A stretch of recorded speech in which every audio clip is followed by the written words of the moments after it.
আজকে ক্লাসে সুস্বাগতম। আমরা পূর্ববর্তী ক্লাসে জাবেদা নিয়ে অনেক আলোচনা করেছি। আজকে জাবেদার মাধ্যমে নগদান বই কীভাবে করা হয় আলোচনা করা হবে। নগদান বই হলো নগদ প্রাপ্তি প্রদানের মাধ্যমে যে বইটি তৈরি করা হয় তাকে নগদান বই বলে। নগদ প্রাপ্তি এবং পরিশোধ। আজকে আমরা দুই গড় নগদান বই নিয়ে আলোচনা করব। দুই গড় নগদান বই হলো ব্যাংক এবং নগদে যে লেনদেন হয় এই লেনদেন কীভাবে হিসাবভুক্ত করা হয় সে আলোচনা করব। আজকে যে নমুনা অঙ্কটা নিয়েছি প্রথম অঙ্কটা নিয়ে আলোচনা করব, তারপর আমরা অঙ্কে যাব। এখন আমরা নমুনা অঙ্কটা নিয়ে আলোচনা করি। নমুনা অঙ্কটি হলো সুমন ট্রেডার্স লেনদেনগুলি সম্পন্ন করে 2018 সালের জুলাই 1 হাতে নগদ 32,000 টাকা এবং ব্যাংক জমার উদ্বৃত্ত 25,000 টাকা। 5 তারিখ নগদের পণ্য বিক্রয় 80,000 টাকা। 9 তারিখ জীবন বীমা প্রিমিয়াম প্রদান 4,500 টাকা। ব্যাংক থেকে ব্যক্তিগত প্রয়োজন উত্তোলন 5,000 টাকা এবং অফিসের প্রয়োজনে উত্তোলন 2,500 টাকা। রুবেলের নিকট থেকে চেক পেয়ে বাবুলকে প্রদান 7,000 টাকা। ব্যাংকে জমা 8,000 টাকা।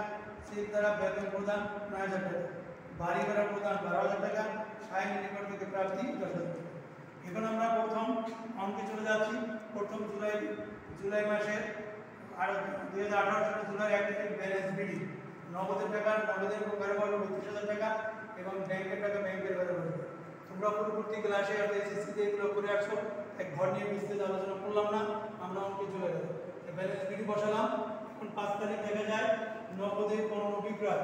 আগে বলছি জাবেদার মাধ্যমে আমরা আলোচনা করব নগদান ডেবিট বিক্রয় হিসাব ক্রেডিট। যেহেতু নগদান বই ডেবিট থেকে 80,000 টাকা বসবে আর নাম হবে বিক্রয় হিসাব। যার ঘর নগদান ঘর কিন্তু ভিতরে নগদের নাম হবে না, বিক্রয় হিসাব বিক্রির নামটা হবে 80,000 টাকা। 5 তারিখের লেনদেনটা বিক্রয় হিসাবে অন্তর্ভুক্ত করলাম।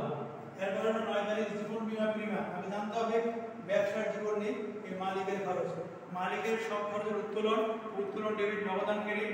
যেহেতু নগদান ক্রেডিট নগদের ক্রেডিট থেকে নগদের 4,500 টাকা পড়বে এবং নাম হবে উত্তোলন। মালিকের খরচ সব উত্তোলন হিসাবে হবে। তেমনি আমরা পরবর্তী তারিখ 16 তারিখ ব্যাংক থেকে ব্যক্তিগত প্রয়োজন উত্তোলন।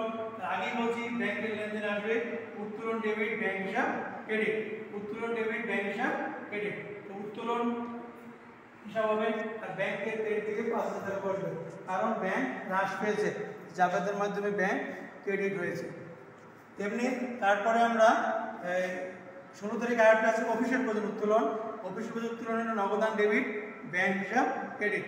তেমনি ডেবিট থেকে ব্যাংক হিসাব হবে নগদের 2,500, ক্রেডিট থেকে নগদান হিসাব হবে 2,500 ব্যাংকের ঘরে। অর্থাৎ টাকা ব্যাংকের ঘরে পড়ছে, নাম হচ্ছে নগদান। টাকা নগদের ঘরে পড়ছে, নাম হচ্ছে ব্যাংক। এটা কম্প্রিহেনসিভ মানে সি, অর্থাৎ ব্যাংক থেকে টাকা আনলে নগদ বৃদ্ধি পাবে, ব্যাংক অ্যাকাউন্টে টাকা করা হ্রাস পাবে। তেমনি 21 তারিখ রুবেলের নিকট থেকে চেক পেয়ে বাবুলকে প্রদান। জাবেদার Rubel debit Babul credit. Rubel debit 7,000 টাকা, বাবুল ক্রেডিট 7,000 টাকা। এখানে চেক পেয়ে চেক প্রাপ্তি নগদের সঙ্গে, এই জন্য আমরা ডেবিট থেকে নগদ করে লিখেছি, ক্রেডিট থেকেও নগদ করে লিখেছি। এখন 23 তারিখ ব্যাংকে জমা দেওয়া হবে। জাবেদার ব্যাংক ডেবিট নগদান ক্রেডিট।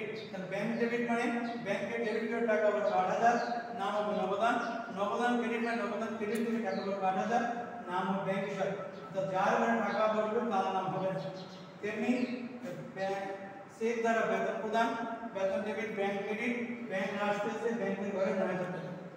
বাড়ি ভাড়া প্রদান 12,000 টাকা। বাড়ি ভাড়া ডেবিট নগদান ক্রেডিট, এই যে নগদের ঘরে 12,000, নাম হচ্ছে বাড়ি ভাড়া। 31 তারিখ সায়নের নিকট থেকে প্রাপ্তি নগদান ডেবিট সায়ন ক্রেডিট নগদ বৃদ্ধি পেয়েছে, এই যে নগদের ঘরে 10,000 টাকা রয়েছে। এখন আমরা নগদের ডেবিট দিক যোগ করে 31,500, ক্রেডিট দিকে 31,500 রাখবো। যোগ বিয়োগ করে আমাদের ব্যালেন্স শিট হয়েছে 1,00,000 টাকা। কিন্তু ব্যাংকের ডেবিট দিকে হয়েছে 33,000, ক্রেডিট দিকে বসাবো। যোগ বিয়োগ করে 16,500 হয়েছে, এটা ব্যালেন্স শিট।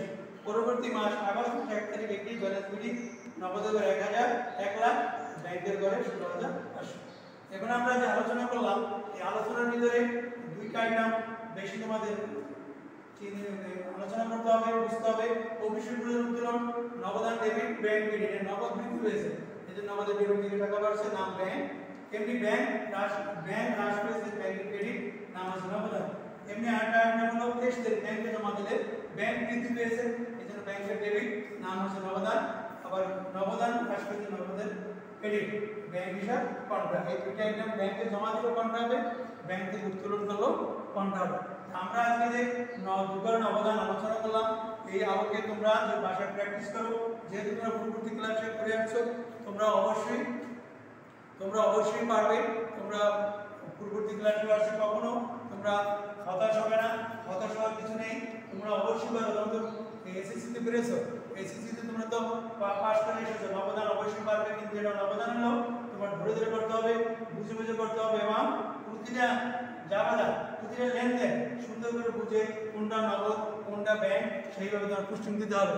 যেমন এখানে তুমি ব্যাংক হিসাব করতেছো, টাকা ব্যাংকে গেলে তোমার নম্বরটি হবে না, নম্বর কাটা যাবে।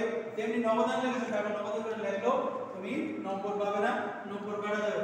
তেমনি এর ব্যাংক হিসাব কিন্তু নগদ করে দিয়েছি, এখানে নবদান হিসাব টাকা কিন্তু ব্যাংকে করে দিয়েছি। তেমনি ব্যালেন্স সিটি ডেবিট দিক করো, মানে ব্যালেন্স সিটি এটা ডেবিট দিকের টাকা, তো ব্যালেন্স সিটি ডেবিট দিকে, ব্যালেন্স সিটি মানে ক্রেডিট দিকে বসেছে, মানে ডেবিট দিকের টাকা, তো ব্যালেন্স সিটি ডেবিট দিকে বসেছে। তা আমরা আজকে যে অঙ্কটি আলোচনা করেছি, এই অঙ্কের আলোকে প্র্যাকটিস করো ভালোভাবে এবং বাসায় থাকো, সুস্থ থাকো। আশা করি তোমরা ভালো থাকবে এবং অঙ্কটি পারবে। আল্লাহ হাফেজ।